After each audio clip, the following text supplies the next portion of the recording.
राधा रमण हरि गोविंद जय जय। राधा रमण हरि गोविंद जय जय। गोविंद जय जय हरि गोपाल जय जय। बोलिए गोविंद भगवान की जय। आइए, आज बहुत दिनों के बाद श्रीमद् भागवत का जो कथा सार में प्रवेश करते हैं और 111 भाग हम डाल चुके थे। 112वां भाग ये सामने आपके आ रहा है, जिसमें सप्तम स्कंद में हम प्रवेश करेंगे, जिसमें भक्त श्रोमणी श्री प्रहलाद जी का चरित्र है और बड़ा ही मार्मिक है, समझने वाला है। और हम किस प्रकार से भगवान हमारी रक्षा करते हैं अपने समर्पित भक्त की, ये आपको किस प्रकार से दिखाया जाएगा। भक्त पर कोई आँच नहीं आती। यद्यपि इसमें बहुत ही भक्त की बहुत क्या कहते हैं, दुख दिए जाते हैं, कष्ट दिए जाते हैं, लेकिन भक्त जो भगवान को समर्पित होता है वो न डरता है, न कष्टों से कोई आहत होता है। भगवान उसकी हर समय रक्षा करते हैं। तो आइए इसमें प्रवेश करेंगे। जिस प्रकार भक्ति के द्वारा ईश्वर ने मन लगाकर कहीं मनुष्य परमात्मा की गति को पा सके हैं, वैसे ही काम, द्वेष, भय या स्नेह के द्वारा भगवान में मन को लगा करके कई व्यक्ति सदगति पा गए हैं। गोपियों ने मिलन की तीव्र कामना से, कंस ने भय से, शिशुपाल आदि कुछ राजाओं ने द्वेष से, यादवों ने पारिवारिक संबंध से, आपने स्नेह से और हमने भक्ति अपने मन को भगवान से जोड़ दिया। गोप्या कामाद भयात कंसो देशाचेदादयो नृप संबंध्याद विष्णया स्नेहादि यूयम भक्त्या वयम विभो। कुछ गोपियां कृष्ण को काम भाव से बजती थीं। श्री कृष्ण का स्वरूप देख करके भले ही उनके प्रति काम भाव जाग जाए, किंतु जिसका ध्यान करते हैं, जिसका भजन करते हैं, वो तो निष्काम है ना। वहाँ तो काम है ही नहीं। श्री कृष्ण का ध्यान करती हुई गोपियाँ भी निष्काम हो गईं, किंतु जगत के स्त्री पुरुषों का ध्यान काम भाव से करोगे तो नरक में जाओगे। श्री कृष्ण प्रति भाव रखकर सतत उनका चिंतन करती हुई गोपियाँ निष्काम बनी रहीं। परमात्मा के पूर्ण निष्काम होने के कारण उन्हें अर्पित किया गया काम भी निष्काम बन गया, निष्काम बन गया। काम का जन्म रजोगुण से होता है, रजोगुण समुद्भवा। ईश्वर बुद्धि से परे है, ईश्वर के पास काम नहीं जा सकता, ईश्वर के पास अंधकार नहीं जा सकता, सूर्य के पास अंधकार नहीं जा सकता। जिनका चिंतन किया गया था वह श्री कृष्ण निष्काम होने के कारण उनका काम भाव से चिंतन करने वाली गोपियां भी निष्काम बन गईं। कंस डर के मारे तन्मय हो गया था। उसे देवकी का 8वां पुत्र ही हमेशा दिखता था। शिशुपाल अपने शत्रु के रूप में भगवान को चिंतन करता रहता था। इस प्रकार ईश्वर में किसी भी भाव से तन्मय होना ही तस्मात् केनाप्युपायेन मना कृष्णे निवेशयेत्। भगवान में किसी प्रकार से भी मन निवेशित हो जाए, आवेशित हो जाए, लग जाए। अतः हर किसी व्यक्ति को चाहिए कि वह श्री कृष्ण से अपना मन जोड़ ले। यह शिशुपाल साधारण व्यक्ति नहीं था, वह तो विष्णु भगवान का पार्षद था। नारद जी ने जय विजय के तीनों जन्मों की कथा संक्षेप में सुनाई। जय और विजय पहले जन्म में हिरण्याकश्यपु बने, दूसरे में रावण और कुंभकर्ण बने और तीसरे जन्म में शिशुपाल दंत वक्त्र बने। नारद जी ने हिरण्याकश्यप और प्रहलाद को कथा का आरंभ किया। वे कहने लगे कि दिति के 2 पुत्र थे, हिरण्याक्ष और हिरण्याकश्यप। 12 भगवान ने हिरण्याक्ष का वध कर दिया था। धर्मराज ने नारद जी से प्रार्थना की कि मैं प्रहलाद की कथा विस्तार पूर्वक सुनना चाहता हूँ। धर्मराज सुन रहे हैं। नारद जी से प्रार्थना की, मुझे विस्तार से सुनाइए ना भगवान प्रहलाद जी की कथा। वे महान भगवत भक्त थे, फिर भी हिरण्यकश्यपु ने उन्हें क्यों मारना चाहा? नारद जी ने कहा, द्वितीय वस्तुतः भेद बुद्धि है। भेद बुद्धि से हिरण्याक्ष और हिरण्यकश्यपु ही जन्म लेते हैं। ममता और अहंकार उत्पन्न होते हैं। मैं और मेरा भेद बुद्धि की संतानें हैं। सभी दुखों का मूल भेद बुद्धि है और सभी दुखों का मूल अभेद भाव है। शरीर से नहीं अपितु बुद्धि से यदि अभेद भाव स्थापित हो सके तो सभी के प्रति समबुद्धि हो सकती है, समभाव हो सकता है। अहंकार को मानना कठिन है। विवेक से ममता का तो नाश हो सकता है, किंतु अहम भाव का नहीं। पर यदि अर्पण करने वाला व्यक्ति अपने मेरापन भी प्रभु को अर्पित कर दे तो ठाकुर जी कृपा करते हैं। मुझ में अभिमान नहीं है, ऐसा मानना भी अभिमान ही है। हिरण्यकश्यपु अहंकार का रूप है। उसका व्यवहार हो ऐसा है कि जिससे देवों को, ज्ञानी पुरुषों को और अन्य सभी को कष्ट होते हैं। अभिमान सभी को सताता है, सभी को रुलाता है। ममता तो शीघ्र मर भी जाती है, किंतु अहंकार शीघ्र मरता नहीं है। उसे मारना बड़ा कठिन है। बहन तो रात को मरता है, वह तो रात को मरता है और न दिन में मरता है। घर के अंदर मरता है, न घर के बाहर मरता है।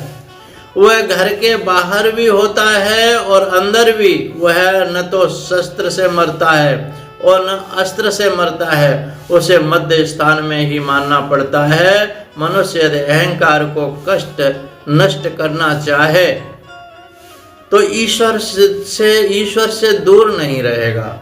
अभिमान अंदर ही समाया हुआ रहता है। अहंकार को दुख देने वाला यही है। इस अहंकार को मारना है। वह दरवाजे की दहली पर ही मरेगा।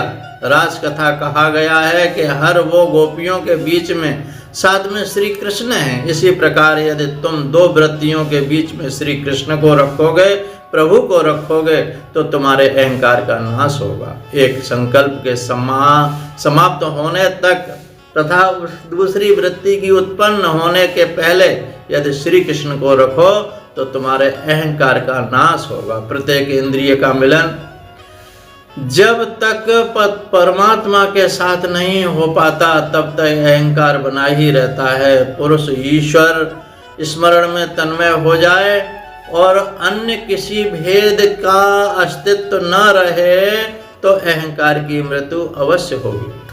ज्ञान सुलभ है, किंतु जब तक अहम और ममता नष्ट हो पाए तब तक ज्ञान शोभा नहीं देता।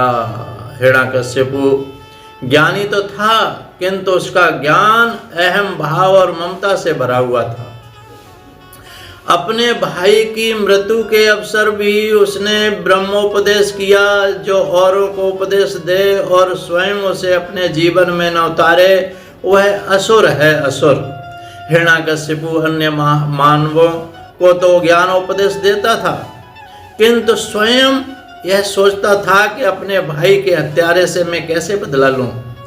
एक गृहस्थ के पुत्र की मृत्यु हो गई तो किसी साधु ने उस समय उपदेश दिया कि यह संसार तो मिथ्या है। कुछ दिनों के पश्चात उसी साधु की एक भैंस मर गई तो वह रोने लगा। गैया मर गई तो रोने लगा।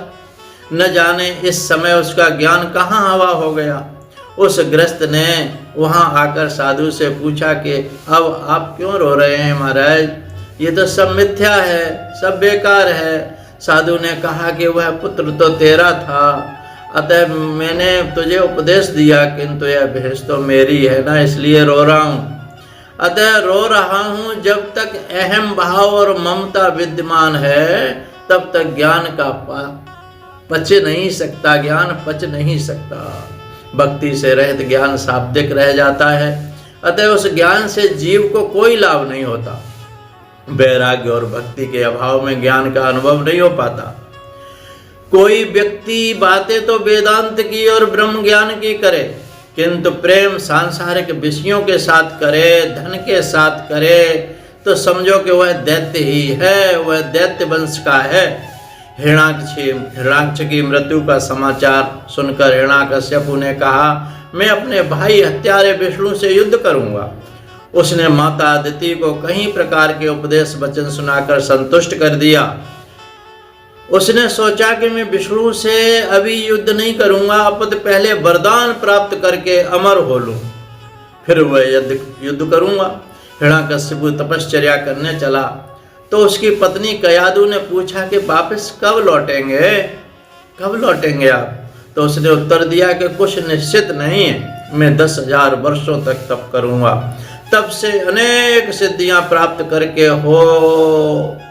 करके ही मैं वापस लौटूंगा। हिरण्याकश्यपु मंदराचल पर्वत पर आया।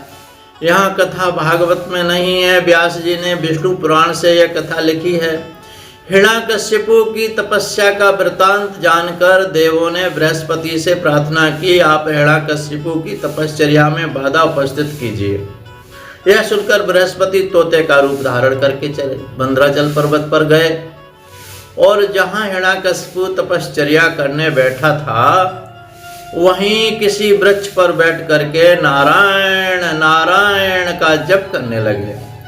जैसे ही हिरण्याकश्यपु मंत्र जप का आरंभ करता कि तुरंत ही वह तोता नारायण की रट लगाना शुरू कर देता।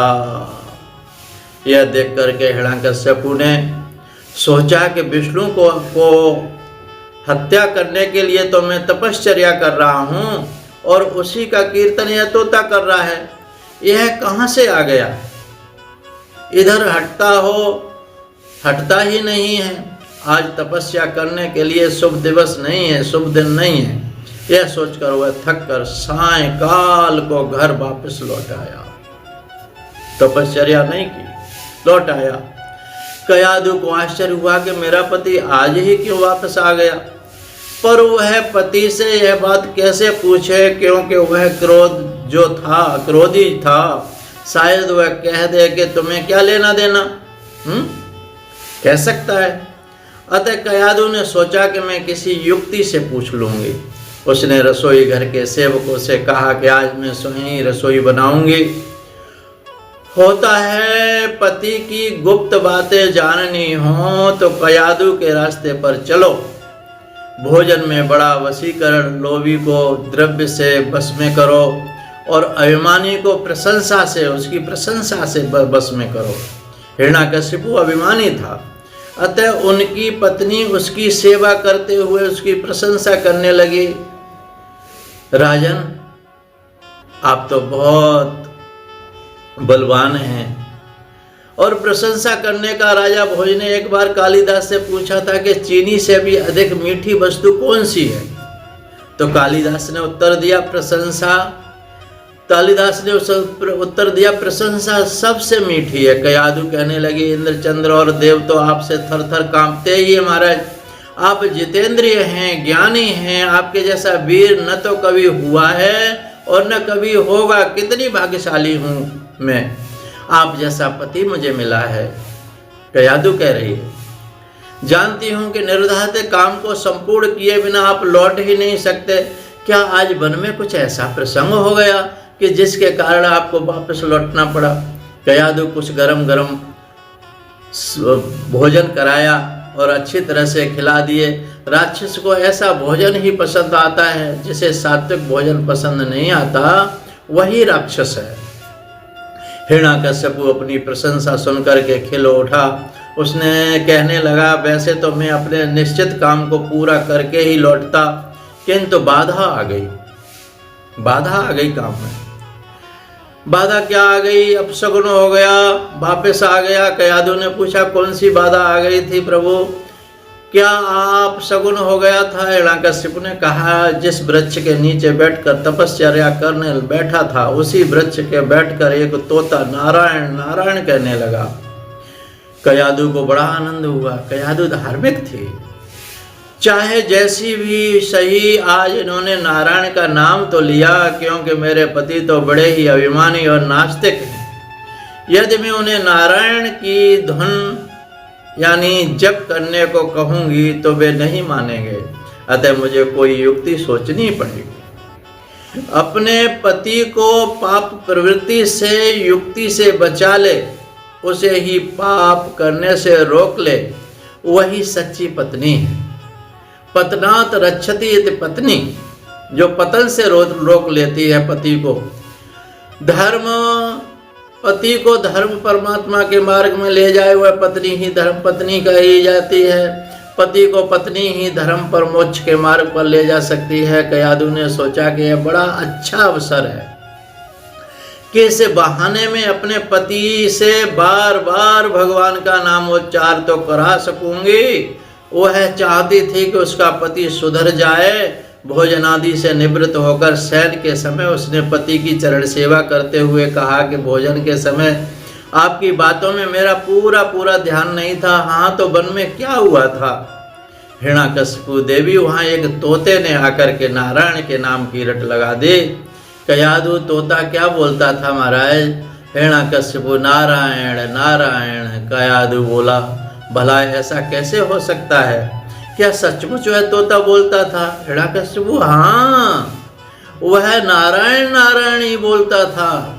बेचारा कामातुर पति पत्नी से ने युक्ति से बार बार यही बात उससे कहलवाई। कयाधु ने इस प्रसंग से लाभ उठाकर अपने पति के मुख से नारायण का 108 बार जप करा लिया, एक माला का जप करा लिया, नामोच्चार करवाया। साधारणता पुरुष कामांधता के कारण स्त्री के अधीन होता है, अतः पत्नी चाहे तो अपने पति को सुधार सकती है। पत्नी यदि सुपात्र होगी तो अपने पति को भगवत भजन में लीन कर सकेगी। माता पिता हिरण्यकशिपु कयाधु भगवान का नामोच्चार कर रहे थे कि उसी समय माता के गर्भ में प्रहलाद जी की स्थापना हुई। अतः पिता के राक्षस होने पर भी उसका पुत्र प्रहलाद महान भगवत भक्त हुआ, भगवान का भक्त हुआ। कयाधु सगर्भा हुई है। हिरण्यकशिपु तपश्चर्या करने वन में चला गया। उसने वहां 36,000 वर्ष तक तपश्चर्या की, अन्न जल का भी त्याग कर दिया। पादा मुष्टा वनाश्रति अवनी पे पैर के अंगूठे के बल खड़ा होकर के ऊर्ध्वबाहु करके और तपस्या कर रहा है। सतयुग में प्राण अस्थिमय था, अतः वैसी तपस्या शक्य थी। मात्र तप करने से ही मनुष्य का कल्याण नहीं हो सकता, वह शुद्ध नहीं हो सकता। तप के साथ साथ भावना हेतु भी शुद्ध होनी चाहिए। हिरण्यकशिपु की हेतु अशुद्ध था।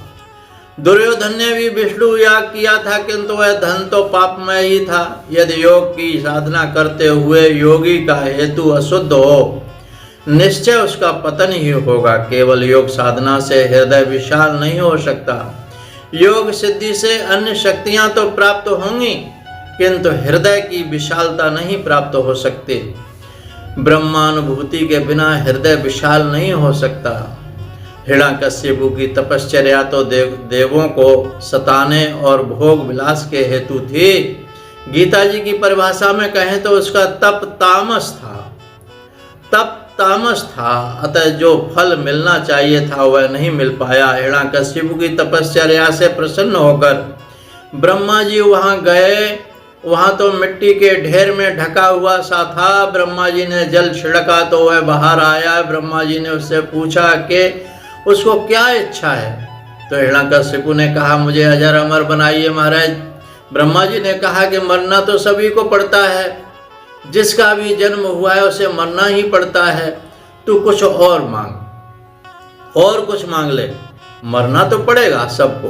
हिरण्यकशिपु ने कहा, मुझे तो अमरत्व का ही वरदान चाहिए, अतः मुझे ऐसा वर दें कि मैं न तो दिन में मरूं और न मैं रात में मरूं, न जड़ से मरूं न चेतन से न मरूं, और शस्त्र से मरूं और न अस्त्र से मरूं। ब्रह्मा जी ने सोचा कि चूंकि इसने कठिन तपश्चर्या की है तो वर तो देना ही पड़ेगा, और उन्होंने उसे अमरत्व का वर दे दिया। अब हिरण्यकशिपु इतना शक्तिशाली हो गया कि उसने सभी देव पराभूत हो गए, सब देव हार गए। देवों ने दुख के मारे प्रभु से प्रार्थना की। भगवान ने कहा, जब भी मेरे प्रिय वैष्णव व्यथित होते हैं मैं अवतार लेता हूँ। यदि पापी दुखी होता हो तो भगवान उसकी उपेक्षा कर भी देंगे, अवतार नहीं लेंगे, पर वे अपने भक्तों की उपेक्षा कभी नहीं कर सकते। भक्तों पर विपत्ति आने पर उन्हें अवतार लेना ही पड़ता है। देवों को भगवान ने आश्वासन दिया कि जब कभी हिरण्यकश्यप अपने पुत्र से शत्रुता करेगा और उसकी हत्या के लिए तत्पर होगा, तब मैं अवतार लूंगा और हिरण्यकश्यप का वध कर डालूंगा। दूसरी तरफ कयाधु के गर्भ से प्रहलाद का जन्म हुआ और वह दिनों दिन बड़ा होने लगा। सभी को इससे आनंद एहलाद मिलता था, अतः उसका नाम प्रहलाद रखा गया। इससे आगे की कथा आगे के भाग में सुनेंगे। सद्गुरुदेव भगवान की जय। जय श्री कृष्ण, जय श्री राधे। सोहम सोहम सोहम।